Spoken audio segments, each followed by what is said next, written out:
अपना third lecture जो कि बीएनएसएस पे है और आज हम पढ़ेंगे hierarchy of codes and competency of codes. तो जैसे कि मैंने बताया था कि मैं अपने नोट्स, तो ये मेरे नोट्स हैं। तो हम देखेंगे हायरार्की ऑफ कोड्स जो कि सेक्शन 6 ऑफ बीएनएसएस में है। सबसे पहले होता है हायर कोड जो होता है स्टेट लेवल पे, फिर होता है डिस्ट्रिक्ट कोड और सेशन कोड जो होते हैं डिस्ट्रिक्ट लेवल पे। District court deals with the civil cases and session court deals with the crime cases. उसके बाद आता है जुडिशियल मजिस्ट्रेट फर्स्ट क्लास, मैंने जीएम लिखा है, आप पूरा लिखिएगा, जुडिशियल मजिस्ट्रेट फर्स्ट क्लास। और उसी में होता है सीनियर, होता है चीफ जुडिशियल मजिस्ट्रेट, मैंने लिखा है सीजेएम, आप पूरा लिखिएगा, चीफ जुडिशियल मजिस्ट्रेट। फिर उसके नीचे होता है जुडिशियल मजिस्ट्रेट सेकंड क्लास। फिर उसके नीचे होता है एग्जीक्यूटिव मजिस्ट्रेट जो कि एसडीएम, डीएम, एडीएम ये सब होते हैं। तो हम देखेंगे, ये तो हुआ बीएनएसएस। अब हम देखेंगे सीआरपीसी। ये जो सेशन कोर्ट हो रहा है, पहले था ये सीआरपीसी में असिस्टेंट एसजे और जुडिशियल मजिस्ट्रेट फर्स्ट क्लास में था मेट्रो मजिस्ट्रेट, जो कि अब ये डिलीट हो चुके हैं और अब हम ये फॉलो करते हैं। इसमें ज़्यादा समझने को नहीं है, बहुत आसान है। आप देखेंगे तो आपको बेयर एक्ट में भी सेक्शन में यही मिलेगा, बस मैंने इसको फ्लो चार्ट में दिखा दिया, आप लोगों के लिए आसानी होगी। अब हम देखेंगे कोर्ट्स कॉम्पिटेंसी, या तो आप कह सकते हैं कॉम्पिटेंसी ऑफ कोर्ट्स। पहला है कॉम्पिटेंसी टू पनिश, दूसरा है कॉम्पिटेंसी टू ट्रायल, तीसरा है competency to take cognizance. Competency to punish section 22, 23 and 24 of BNSS में है। हाई कोर्ट में पास any sentence authorized by law, high court कोई भी पनिशमेंट दे सकता है जो कि ऑथोराइज्ड बाय लॉ हो। फिर आया सेशन जज और एडिशनल सेशन जज, एनी सेंटेंस और fine but death sentence to the approval of high court. इसका मतलब है कि कोई भी सेंटेंस या फाइन कितना भी हो वो दे सकते हैं सेशन कोर्ट या तो एडिशनल सेशन जज, लेकिन जो डेथ सेंटेंस होता है ना वो तभी दे पाएंगे जब हाई कोर्ट का अप्रूवल हो। फिर आता है जुडिशियल मजिस्ट्रेट फर्स्ट क्लास, जो मैंने बताया था इसी में उसका सीनियर होता है चीफ जुडिशियल मजिस्ट्रेट और एक खुद जुडिशियल मजिस्ट्रेट फर्स्ट क्लास होता है।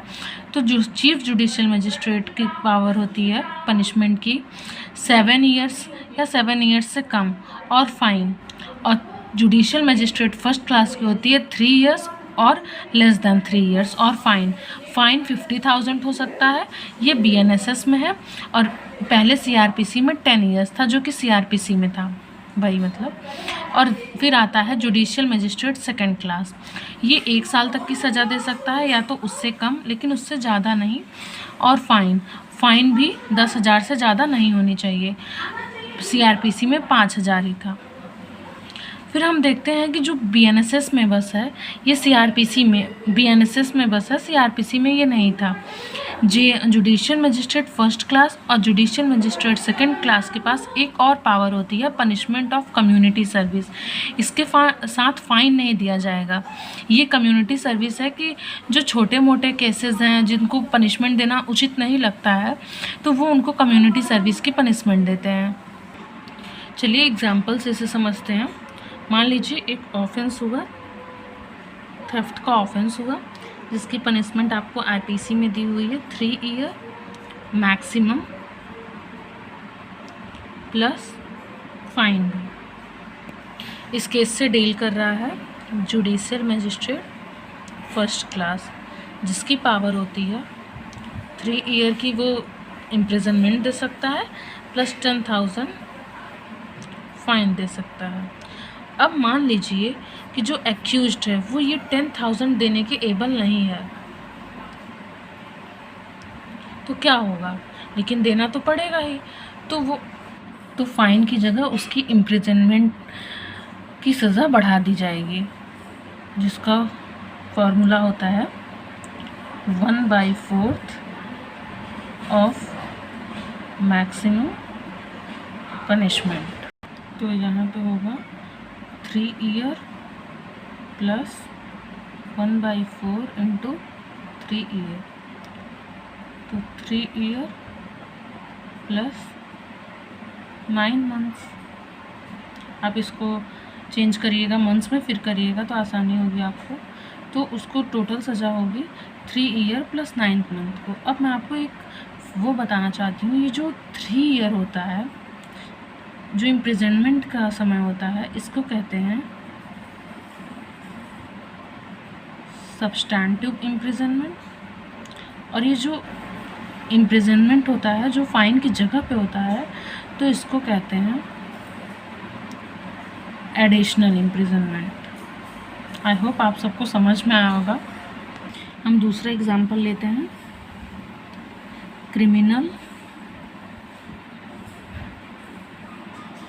मिसअप्रोप्रिएशन ऑफ प्रॉपर्टी का, जिसका मैक्सिमम पनिशमेंट होता है 2 ईयर्स। लेट्स से कि इसको जुडिशियल मजिस्ट्रेट 2nd क्लास देख रहा है, जिसकी मैक्सिमम कॉम्पिटेंसी होती है 1 ईयर प्लस फाइन। मैंने भी बताया था आपको। तो फ़ाइन उसकी होती है कि वो मैक्सिमम 5000 ही फ़ाइन दे सकता है, तो 1 ईयर प्लस 5000 ये इतना ही दे सकता है। और यहाँ पे एक्यूज्ड एबल नहीं है पे करने के लिए, तो हम क्या करेंगे, 1 ईयर प्लस 1/4 इंटू 1 ईयर, तो 1 ईयर प्लस 12 मंथ्स। 4, क्योंकि ये 1 ईयर को मैंने मंथ्स में चेंज किया है, तो 1 ईयर प्लस 3 मंथ्स,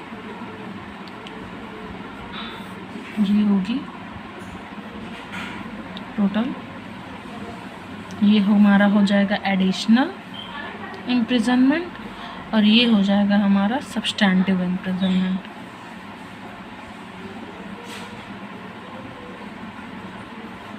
अब मैं आपको बताना चाहती हूँ, बहुत बच्चों को कन्फ्यूज़न होगी कि हमने यहाँ पे सिर्फ 1 ईयर क्यों लिया, जबकि उसकी मैक्सिमम इम्प्रिजनमेंट थी 2 ईयर्स। तो बच्चों हमने इसलिए यहाँ पे लिया 1 ईयर, क्योंकि जो हमारा JMMC है, जुडिशियल मजिस्ट्रेट 2nd क्लास है, उसका मैक्सिमम इम्प्रिजनमेंट 1 ही साल है। वो 1 साल से ज़्यादा दे ही नहीं सकता है, इसलिए हम वो 2 साल कैसे देगा, तो वो सिर्फ 1 साल ही दे सकता है, इसलिए हमने लिया है 1 साल। तो यहाँ पे हो जाएगा 1 ईयर प्लस 3 मंथ्स को उसको सज़ा होगी। 1 ईयर को कहते हैं सब्सटैंटिव इम्प्रिजनमेंट और 3 मंथ्स को कहते हैं additional imprisonment. Let's take the third example. कोई ऑफेंस है जिसकी मैक्सिमम पनिशमेंट 7 ईयर्स है और उसको CJM देख रहा है, जिसकी मैक्सिमम कॉम्पिटेंसी होती है 7 ईयर्स। बट उसे लग रहा है कि ये जो भी ऑफेंस हुआ है इसकी पनिशमेंट 4 ईयर ही देनी चाहिए, 4 ईयर और 50,000 फाइन। फिर वही देखेंगे कि अगर 50,000 एक्यूज नहीं पे कर पा रहा है, नॉट एबल टू पे, तो 4 ईयर प्लस 1/4 इंटू 7 ईयर्स, जो हो जाएगा 4 year plus 21 months. I hope आप सभी को समझ में आया होगा।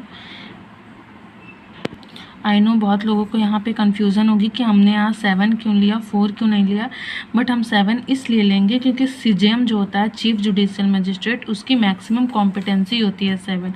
ये तो उसने सिर्फ 4 पनिशमेंट दिया है, यहाँ पे उसकी मैक्सिमम कॉम्पिटेंसी भी है 7 ईयर, प्लस जो ऑफेंस हुआ है उसका मैक्सिमम पनिशमेंट भी 7 ईयर है, तो वो दे सकता है 7 ईयर, बट उसने 4 दिया है, वो उसकी मर्ज़ी है, तो हम यहाँ पे 7 ही लेंगे।